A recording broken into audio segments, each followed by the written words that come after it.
What's up, guys? I'm Chad Barnes, and welcome to the channel. Here, it's all about real car talk, from simple fixes to smart driving tips and keeping your ride in top shape. If that sounds good to you, go ahead and give the video a thumbs up. Hit that subscribe button and make sure you watch all the way through. There's a lot of good stuff coming. Let's get to it. You go this way, I'll go that way. There is no perfection in this world, and the automobile is no exception. It never drives on a perfectly flat road in a perfectly straight line.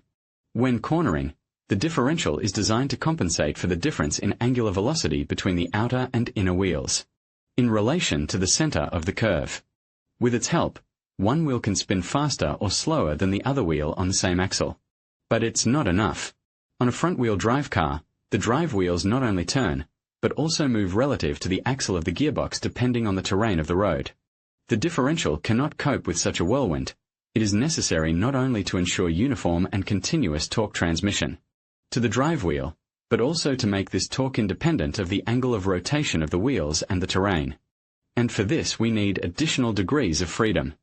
I will not tell in detail the history of the development of the CV joint, but its path was not always easy and successful. There were attempts to assemble something similar from two articulated cardan shafts, but it turned out to be a heavy and bulky thing. There were cam joints and cam disc joints. However, the word "were" is not quite appropriate. There are such joints even now, but it is almost impossible to meet them in passenger cars. But in trucks, quite. For example, Ural 4320 has cam disc joints. But let's return to passenger cars. The most popular design of ball joints is ball joints. There are quite a few types of them: Bendix Weiss with dividing grooves, Rizeppa with dividing levers, etc. But the most popular today are Zeppelebro with non-parallel dividing grooves. Such ball joints usually stand as external, those mounted closer to the hub. In total, there are two joints on the drive shaft, internal and external. The inner one connects the gearbox and the shaft, the outer one connects the shaft and the hub. But in the box is more often a different type of joint, a tripod. What are the differences between these joints? There are several basic parts in a ball joint: the outer housing with grooves, the cage, and the cage. The cage holds the steel balls on the cage, which roll between the housing and the cage. And it is they transmit through the cage rotation of the axle, shaft, to the body of the ball joint. And that in turn has its own axle with splines, which are inserted into the mating part of the hub. And as a result, it turns out that no matter how the wheel is turned out, it constantly receives torque from the drive. The important thing is that this torque is continuous. In the case, for example, of articulated driveshafts or tripods, a wheel turned out in a corner would receive torque jerkily, intermittently. It is clear that driving a car with this feature would not be very pleasant because of jolts under load in a corner and not very safe. Because of jumps in torque on the wheel, traction would be discrete. The steeper the corner, the more noticeable the runout would be. Finally, the ball joint has another important advantage over the others. It operates at a fairly large angle of rotation, up to 70 degrees. This is why it is used as an external drive shaft joint. The hub deflects from the drive shaft axis much more than the shaft deflects from the transmission axis. And just for the same reason, as an internal ball joint, a tripod is usually used, which is theoretically more reliable than a ball joint, but is not able to work at large angles of rotation. Its limit is only 18 degrees. It is organized on a similar principle as the ball joint, but with one exception. Between the cage and the body run 3 rollers. Bearings, not 6, usually, balls, as in the ball joint. The tripod has one very important advantage.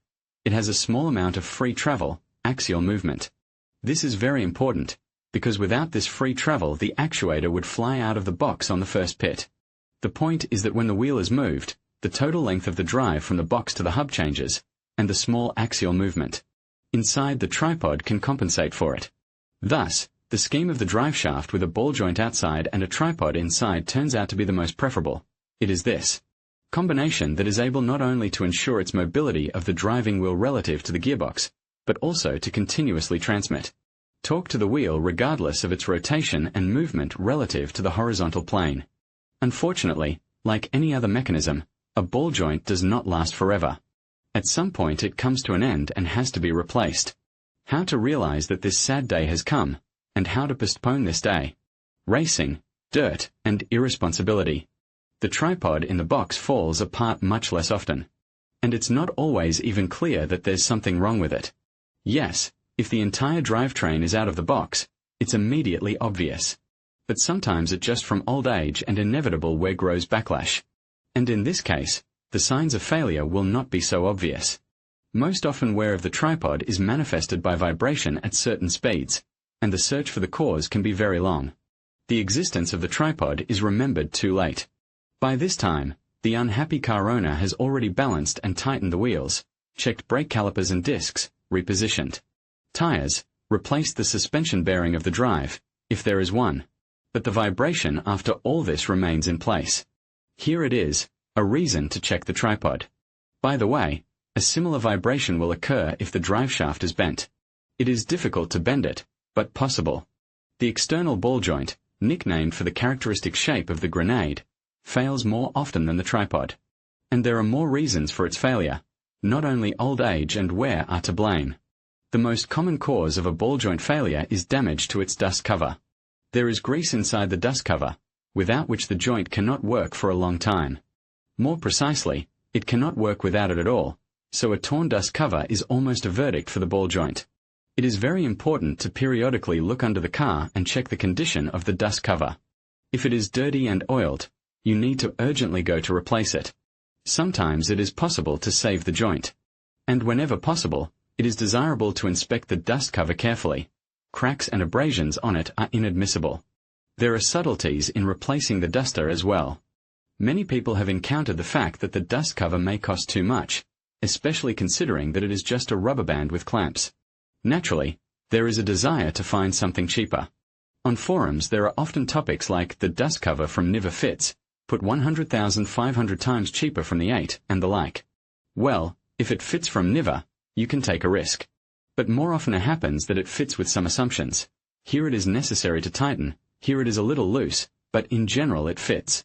Schruss is not a bailiff, and he does not compromise. If something does not fit, it is better to put the original, or a quality analog from the right car.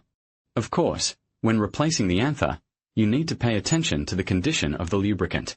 The presence of dirt there is unacceptable, the absence of grease, even more so. And it is not worth hammering into the ball joints with little. There are special greases for this purpose. The second reason to die is due to the design feature of the ball joint.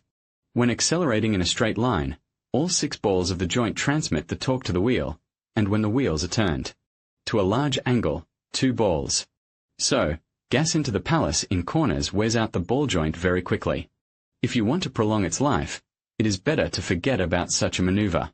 This peculiarity, to die under heavy load with the wheels turned out, was the basis for finding the fault of the outer ball joint.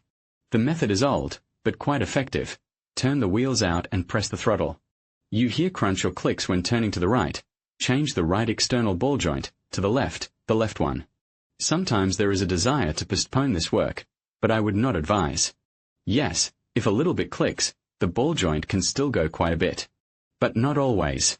Theoretically, nothing prevents it from falling apart at the first start from the traffic light, so it is better not to delay the repair. During such diagnostics, you should pay attention to one peculiarity. Due to its design, sometimes the tripod can also click. Usually the click is noticeable when shifting first gear after reverse or reverse after first, or any other, but forward. There is always a small backlash in the tripod, and while it gets out, the tripod may click quietly, click, not bang. This is normal. It is too early to panic. Experienced mechanics may advise you to jerk the drive shaft by hand and see if there is any play.